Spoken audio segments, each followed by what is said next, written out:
بسم اللہ الرحمن الرحیم۔ السلام علیکم۔ زوہا نالج ٹی وی دیکھنے والے دوستوں کو ایک بار پھر خوش آمدید۔ حضرت صالح علیہ السلام کون تھے؟ اللہ تعالیٰ کی طرف سے معجزانہ طور پر بھیجی گئی اونٹنی کا کیا ہوا؟ اور حضرت صالح علیہ السلام کی قوم پر اللہ کا عذاب کیوں اور کیسے آیا؟ یہ سب باتیں آپ کو اس ویڈیو میں بتائی جائیں گی۔ آپ لوگوں سے گزارش ہے کہ چینل کو اگر آپ نے ابھی تک سبسکرائب نہیں کیا تو اس چینل کو سبسکرائب کر دیں اور بیل آئیکن کا بٹن دبا دیں۔ جزاک اللہ۔ حضرت نوح علیہ السلام کے بعد عاد کی قوم، جسے قرآن پاک نے عاد اولا کے نام سے یاد کیا ہے، وادی احقاف میں آ کر ٹھہرے۔ عاد اصل میں ایک شخص کا نام ہے جو نوح علیہ السلام کی 5ویں نسل اور ان کے بیٹے سام کی اولاد میں سے تھا۔ پھر اس شخص کی اولاد اور پوری قوم عاد کے نام سے مشہور ہو گئی۔ اللہ تعالیٰ نے ان کو دنیا میں ہر قسم کی سہولتیں اور آسائشیں دے رکھی تھیں۔ یہ لوگ بڑے قد و قامت کے تھے، فن تعمیر میں ان کا کوئی جواب نہ تھا، کھیتی باڑی سے بھی خوب واقف تھے۔ خوشحالی اور قوت و طاقت کے گھمنڈ نے انہیں اللہ تعالیٰ سے باغی کر دیا اور انہوں نے بت پرستی شروع کر دی۔ وہ خود ہی بت بناتے اور ان کی پوجا کرتے اور ان سے مرادیں مانگتے۔ اللہ کا شکر ادا کرنے کی بجائے وہ یہ سمجھنے لگے کہ یہ سب ان کے بتوں کی مہربانی ہے جن کی وہ پوجا کرتے ہیں۔ اللہ تعالیٰ کو جو گناہ سب سے زیادہ ناراض کرتا ہے اور جس کو اللہ تعالیٰ نے بہت بڑا ظلم قرار دیا ہے وہ شرک ہے۔ شرک کا مطلب ہے کہ اللہ تعالیٰ کے ساتھ کسی کو شریک کرنا۔ بتوں وغیرہ کی پوجا شرک کی ایسی قسم ہے جس میں ماضی کی اکثر قومیں مبتلا رہی تھیں اور اسی وجہ سے ان پر اللہ کا عذاب نازل ہوتا رہا تھا۔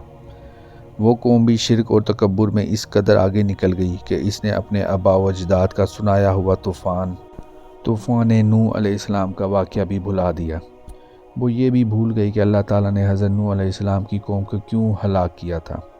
جب بھی کوئی قوم شیطان کے جال میں گرفتار ہو کر گمراہ ہوئی، اللہ تعالیٰ نے ان کی ہدایت کے لیے ان میں سے ہی ایک نبی بھیجا تھا تاکہ انہیں سیدھے راستے کی طرف بلائے۔ حضرت ہود علیہ السلام بھی اللہ کے برگزیدہ نبی تھے جنہیں اللہ نے اس قوم کی ہدایت کے لیے بھیجا اور نبوت سے سرفراز فرمایا۔ آپ نے اپنا فرض ادا کرتے ہوئے عاد کے لوگوں کو ایک اللہ کی عبادت کی طرف بلایا اور شرک سے روکا۔ بدقسمتی سے آپ کی قوم نے بھی آپ کی بات نہ مانی اور ان پر اللہ تعالیٰ کا عذاب سرخ آندھی کی شکل میں آیا۔ اللہ تعالیٰ نے اب کی بار بھی اپنے نیک بندوں کو اس عذاب سے بچا لیا اور حضرت ہود علیہ السلام کے ساتھی حجاز اور شام کے درمیان وادی قرہ کے میدان میں آباد ہو گئے۔ شروع میں یہ قوم عاد ثانیہ کہلائی، لیکن بعد میں اپنے کسی بزرگ کے نام پر اس قوم نے اپنا نام سمود اختیار کیا۔ یہ لوگ بہت طاقتور تھے، مضبوط عمارتیں اور پہاڑوں کو تراش کر گھر بنا لیا کرتے تھے۔ حضرت ہود علیہ السلام کی وفات کے بعد یہ قوم بھی شیطان کے بہکاوے میں آ کر پچھلی قوموں کی طرح بت پرست ہو گئی۔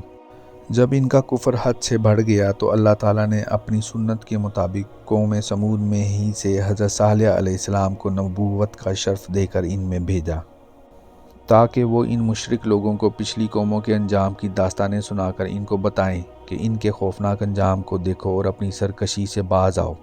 کہیں ایسا نہ ہو کہ تم بھی اللہ تعالیٰ کے عذاب میں گرفتار ہو کر ان قوموں کی طرح دنیا سے ہمیشہ کے لیے نیست و نابود ہو جاؤ۔ حضرت صالح علیہ السلام نے اپنی قوم کو جمع کر کے برے کاموں سے بچنے اور ایک اللہ کی راہ اختیار کرنے کی ہدایت کی۔ آپ نے اپنی قوم کو بار بار سمجھایا، اللہ تعالیٰ کے عذاب سے ڈرایا، لیکن ان پر کوئی اثر نہ ہوا۔ سیدنا صالح علیہ السلام نے اپنی قوم سے کہا کہ تم اللہ کی عبادت کرو، اللہ کے سوا کوئی اور عبادت کے لائق نہیں ہے۔ اس نے تمہیں تمام نعمتوں سے نوازا ہے، اس کا شکر ادا کرو، اور اگر تم نے اس برے راستے کو نہ چھوڑا اور بت پرستی کے مرض میں ہی مبتلا رہے تو تباہ ہو جاؤ گے۔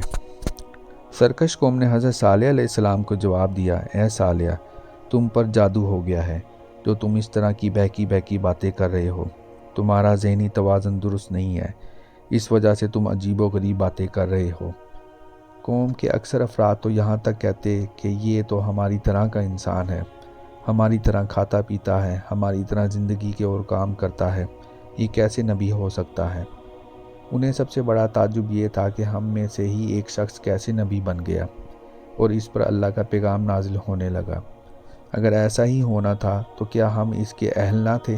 ہم جیسے دولت مندوں اور طاقتوروں کو چھوڑ کر اللہ نے ایک غریب اور کمزور انسان کو اپنے پیغام کے لیے کیوں منتخب کیا؟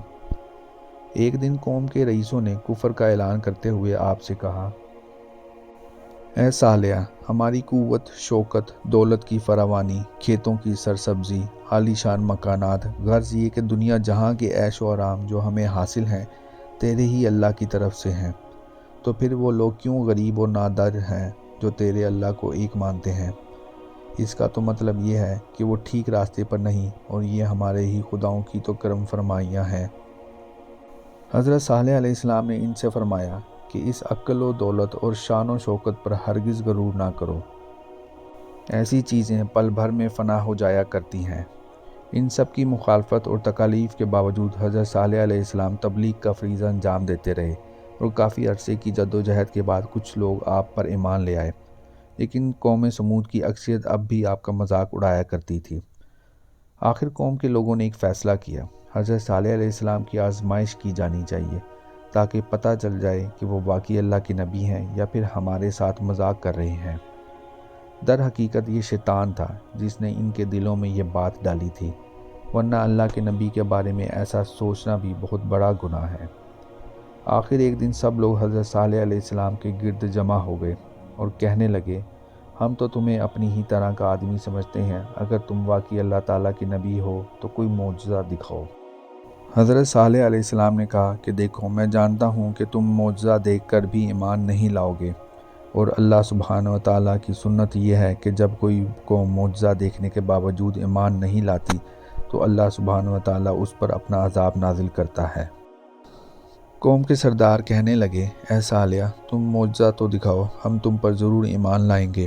حضرت صالح علیہ السلام نے فرمایا کہ تم کس قسم کی نشانی دیکھنا چاہتے ہو؟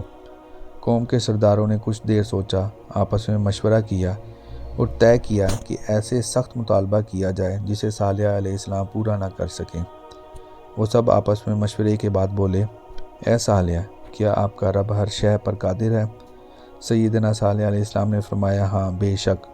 ان میں سے ایک سردار نے کہا، اچھا تو پھر اے صالح، تم ہمیں اس سامنے والے پہاڑ سے ایک ایسی اونٹنی نکال کر دکھاؤ جو عام اونٹنیوں جیسی نہ ہو، بلکہ اتنی موٹی اور اتنی بڑی ہو، اس پہاڑ سے نکلے کے بعد اس اونٹنی کا بچہ بھی پیدا ہو۔ حضرت صالح علیہ السلام نے اللہ تعالیٰ کے حضور دعا کی اور فوراً ہی پہاڑ سے ایک اونٹنی آہستہ آہستہ باہر نکل آئی۔ سب لوگ حیران ہو کر اس اونٹنی کو دیکھ رہے تھے۔ قوم سمود نے جس طرح کی اونٹنی کا مطالبہ کیا تھا، اونٹنی بالکل ان کے معیار کے مطابق تھی۔ اس معجزے کو دیکھ کر کچھ لوگ تو ایمان لے آئے، مگر قوم کی اکثریت نے ایمان لانے سے انکار کر دیا۔ حضرت صالح علیہ السلام نے ان سے کہا، یہ اونٹنی اللہ سبحانہ و تعالیٰ کی نشانیوں میں سے ایک نشانی ہے، لہٰذا اس کے ساتھ کوئی برا سلوک نہیں کرنا۔ اگر تم نے اس کے ساتھ کوئی برا سلوک کیا تو پھر تم پر دردناک عذاب آئے گا۔ اور ہاں، اب ایک بات کان کھول کر سن لو، ایک دن چشمے کا پانی تمہارے جانور اور تم لوگ پیا کرو گے، جبکہ ایک دن یہ اونٹنی پیا کرے گی۔ اب یہ عام اونٹنی تو تھی ہی نہیں، لمبی چوڑی جسامت تھی۔ اس اونٹنی کا بچہ بھی ایسا ہی تھا۔ جب یہ اونٹنی جنگل میں چرنے کے لیے جاتی تو تمام جانور اس سے ڈر کر بھاگ جاتے۔ یہ اونٹنی دودھ بھی اتنا دیتی تھی کہ ساری بستی والوں کے لیے کافی ہوتا تھا، اور ان کے گھروں کے سارے برتن اس سے بھر جاتے۔ آخرکار اس طرح کافی وقت گزر گیا۔ ایک دن تمام کافر سردار جمع ہوئے اور کہنے لگے کہ اس طرح معاملہ کب تک چلتا رہے گا کہ ایک دن یہ اونٹنی پانی پیے گی اور ایک دن ہم سب لوگ؟ آخر کب تک یہ ہوتا رہے گا؟ انہوں نے فیصلہ کیا کہ اس کا صرف یہی ایک حل ہے کہ اونٹنی کو راستے سے ہٹا دیا جائے، یعنی اس کو ختم کر دیا جائے۔ اب وہ اونٹنی کو مارنے کی سازش کرنے لگے۔ جب سیدنا صالح علیہ السلام کو قوم کے اس ارادے کی خبر ملی تو آپ نے قوم کو سمجھایا کہ اگر تم نے اس اونٹنی کو ہلاک کیا تو ٹھیک تیسرے دن تمہارے اوپر عذاب نازل ہوگا۔ مگر ان میں سے ایک سردار اپنے ساتھیوں کو تسلی دیتے ہوئے بولا کہ اگر عذاب آیا تو ہمارے ساتھ صالح علیہ السلام اور ان کے پیروکاروں کو بھی عذاب آئے گا۔ آخرکار انہوں نے اونٹنی کو قتل کرنے کا مضبوط ارادہ کر لیا۔ اونٹنی کے قتل کا کام قدار بن سالف کے ٹولے کو دیا گیا۔ قوم سمود میں 9 افراد ایسے تھے جو بہت زیادہ شیطانیاں کیا کرتے تھے۔ اس بدماش ٹولے کا سرغنہ نام قدار بن سالف تھا۔ وہ بے حد ظالم انسان تھا۔ قرض یہ کہ اونٹنی کو قتل کرنے کا کام قدار بن سالف کے سپرد کر دیا گیا اور اسے مال و دولت کا لالچ بھی دیا۔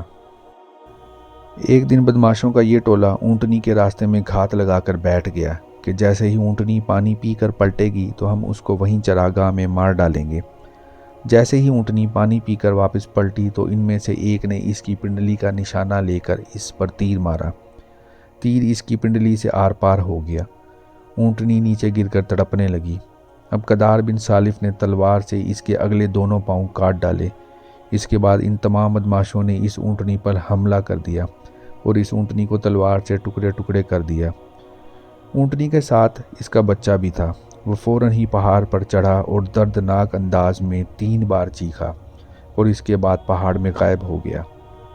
جب حضرت صالح علیہ السلام کو اس کی خبر ملی تو آپ نے اپنی قوم کو جمع کیا اور کہا کہ تم 3 دن اپنے گھروں میں اور گزار لو، پھر تم اللہ کا عذاب نازل ہوتے ہوئے دیکھو گے۔ بجائے اس کے کہ اس کام پر قوم کے لوگ شرمندہ ہوتے، کہنے لگے کہ اے صالح، لے آؤ وہ عذاب جس سے تم ہمیں ڈراتے ہو۔ یہ لوگ حضرت صالح علیہ السلام کو اب بھی نعوذ باللہ جھوٹا ہی سمجھ رہے تھے۔ انہوں نے حضرت صالح علیہ السلام کو بھی قتل کرنے کا ارادہ بنا ڈالا، لیکن وہ اس میں کامیاب نہ ہو سکے۔ جس دن قوم سمود کے بدماش ٹولے نے اونٹنی کو قتل کیا تھا وہ بدھ کا دن تھا۔ پھر اگلا دن جمعرات کا آیا تو ان کے چہرے زرد ہو گئے۔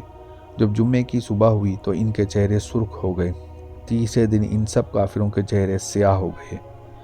جب اتوار کی صبح ہوئی تو انہوں نے خوشبو لگائی اور تیار ہو کر بیٹھ گئے اور انتظار کرنے لگے کہ دیکھیں کس طرح کا عذاب آتا ہے۔ ابھی یہ اسی انتظار میں تھے کہ اللہ سبحانہ و تعالیٰ کے عذاب نے انہیں آ لیا۔ جیسے ہی سورج طلوع ہوا ایک دم ہی زلزلہ آیا اور آسمان سے ایک چنگھاڑ سنائی دی اور ان کے کانوں کے پردے پھٹ گئے اور ہیبت سے دل و جگر ٹکڑے ٹکڑے ہو گئے۔ اللہ سبحانہ و تعالیٰ نے اپنی رحمت سے حضرت صالح علیہ السلام اور آپ پر ایمان لانے والی جماعت کو بچا لیا اور باقی تمام کافروں کو ہلاک کر دیا۔ جب قوم سمود پر عذاب نازل ہو رہا تھا تو حضرت صالح علیہ السلام نے ان الفاظ میں اپنی قوم سے مخاطب ہوتے ہوئے فرمایا: اے قوم، بلا شبہ میں نے اپنے پروردگار کا پیغام تم تک پہنچا دیا اور تم کو نصیحت کی، لیکن تم تو نصیحت کرنے والوں کو دوست ہی نہ رکھتے تھے۔ قوم سمود کی تباہی کے بعد جو لوگ بچ گئے وہ فلسطین میں آ کر آباد ہو گئے۔ معزز دوستو، یہ تھی حضرت صالح علیہ السلام اور ان کی اونٹنی کا واقعہ۔ اگر آپ کو ویڈیو پسند آئی ہے تو آپ لوگوں سے گزارش ہے کہ ویڈیو کو لائک کر دیں اور چینل کو سبسکرائب کر دیں اور بیل آئیکن کا بٹن دبا دیں تاکہ آئندہ بھی آپ کو ایسی ویڈیو دیکھنے کو ملے۔ جزاک اللہ۔